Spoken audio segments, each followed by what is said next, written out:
যতবার ব্রাজিলের বিশ্বকাপ দেখি ততবারই ঠকে আর আমাদেরকে মনে কষ্ট দেয়। ভালোবাসা হচ্ছে কি মন থেকে। ব্রাজিলের ভালোবাসাটা আসলে ওয়ান সাইড লাভের মতো। কান্না আসছে, বাট সবার সামনে আসলে সেটা প্রকাশ করার মতো কিছু না। ভালোবাসা হচ্ছে কি মন থেকে, একটা টিম সাপোর্ট করা মানে মন থেকে। মনের ফিলিংসটা না থাকলে তো এখানে এত রাত্রে আসে না, ঠিক না?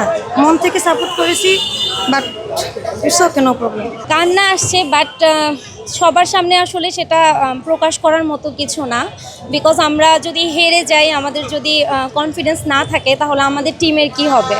তো আমি চাই আমাদের টিম আরও মানে কি বলবো, অ্যাকচুয়ালি আমি প্রকাশ করতে পারতেছি না। বিকজ আমার ফ্রেন্ডরা ছিল আশেপাশে, ওরা তো শুরুর দিক থেকেই পচাচ্ছিল, আর্জেন্টিনার ফ্যান ছিল। তো এই তো এতটুকুই বলবো, খেলাটা এভাবে না শেষ হলেও পারতো। খেলার শুরুর দিক থেকে গোল না দেওয়াতে আমরা সবাই অনেক বেশি আপসেট হয়ে গিয়েছি। আর যেহেতু নেইমার অনেক লাস্টের দিকে নেমেছে, সেহেতু মানে এক্সপেকটেশনটা এই জন্য আরও বেশি কমে গেছে। যদি নেইমারকে আগে নামানো হতো, আই থিঙ্ক কিছুটা হলেও ভালো হতো। জানি না যে জয় হতো কি না, বাট আমরা অ্যাটলিস্ট কিছুটা সান্ত্বনা হলেও পেতাম। ট্রোলের শিকার হবো এটা আমরা আগে থেকেই জানতাম, যদি আমরা হারি। তো সেই মন মানসিকতা থাকতে হবে যে ব্রাজিল সাপোর্ট করি বা আর্জেন্টিনা সাপোর্ট করি, অপোনেন্ট টিম আমাদের নিয়ে ট্রোল করবে, এটাই স্বাভাবিক। আসলে ছোটোবেলা থেকেই তো ব্রাজিলকে ভালোবাসা, আর ব্রাজিলের ভালোবাসাটা আসলে ওয়ান সাইড লাভের মতো, যে পাবো কি না জানি না, বাট হোপ তো করি এরকম। জন্মের পর থেকে আমরা যখন বুঝের হয়েছি তখন থেকে আমরা ব্রাজিল সাপোর্ট করি।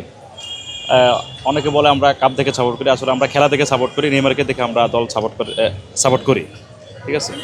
কিন্তু একটা দুঃখের বিষয় হলো, আমরা যতবার ব্রাজিলের বিশ্বকাপ দেখি 2018 সাল, 14 সাল এবং এখন 22 শেষ করে এখন এই 26-এ, ততবারই ঠকে আর আমাদেরকে মনে কষ্ট দেয়। এটা খুবই খারাপ লাগে, এটা কষ্ট আমাদের সহ্য হয় না, আমরা নিতে পারি না। কি বলবো, দুঃখের বিষয়, আজকে তেমন কিছু বলার নাই। নেইমারের যখন থেকে ফার্স্ট টাইম ক্লাবে খেলা দেখি, তখন থেকে ওর ফুটবলের প্রতি মায়া ধরে। তখন তো আমি ব্রাজিলের ফ্যান ছিলাম না, নেইমারের খেলা দেখি, ক্লাবের খেলা দেখে আমি ব্রাজিলের ফ্যান হয়েছি। এখন ইতিমধ্যে নেইমার অনেকদিন ইনজুরি ছিল, এখন মাঠে নামছে, আজকেও ভালো খেলাইছে। মোটামুটি যদি আরও হাফ অ্যান আওয়ার আগে নামাতে পারতো, হাফ অ্যান আওয়ার আগে যদি ভালো তোলে একটা গোল হতো।